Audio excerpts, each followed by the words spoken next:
আহা গৃহস্থবীর পাটে কিন্তু মেয়েলা টেকা লিচ্ছে, এরকম ডায়লগ আমরা কত মানুষের মুখ তিনি শুনবো। যেরকম রাইতে আর্জেন্টিনা হেরে দেওয়ার পর আর তার মুখে কোনো কথা নাই, সব ম্যাচ আমরা জিতেছি না, কাপও আমাদের।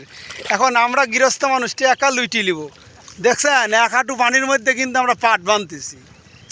হ্যাঁ, আর পাটের খরচ শুনলে মাথাই নষ্ট, A to Z দিয়ে দিব নি। এখন দেখেন আমার আর এক জমিত আমার ভাইজানের এই যে ধান লাগাচ্ছে, দেখেন কি অবস্থা পানির মধ্যে। 2 দিন আগে কিন্তু পানি ছিল না, খালি বারবার বসি থিনি এসি রুমে বসে থিনি। বলেন কি গৃহস্থবীর পাটে দাম পাইছে খুব, রসুনের দাম পাইছে খুব।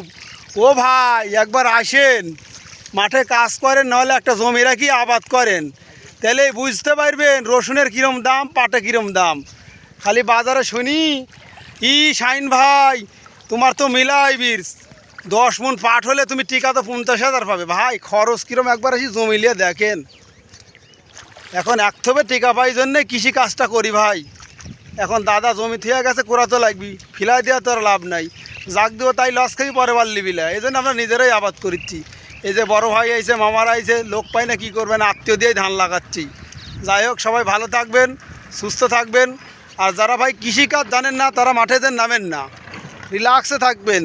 দিন গেলে আরামাসে ঘুম পাড়তে পারবেন। আর কৃষিকাজ কিন্তু এতে দেখতে পাচ্ছেন কী অবস্থায়, যে হাঁটু পর্যন্ত পানির তলে কিন্তু আমরা এখন। এই যে পানি পানি আবার করতে পারেন, এমনি পা ধোয়া রাখছে, এই যে পানি ভাই।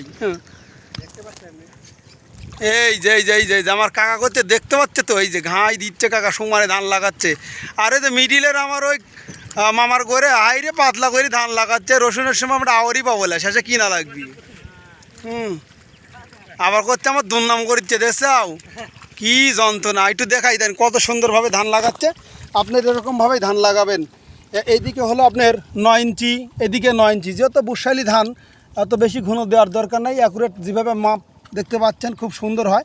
কারণ একটা করেই সোপে আপনার যখন 28টা 27টা করে যখন কাল নিবি, তখন এই ধানটা কিন্তু পুরোপুরি সুন্দর হবি, সার দিতে আপনার সুবিধা হবি। এই জন্যে বেশি ঘন করবেন না, ঘন করলে কিন্তু ধান ভালো হয় না।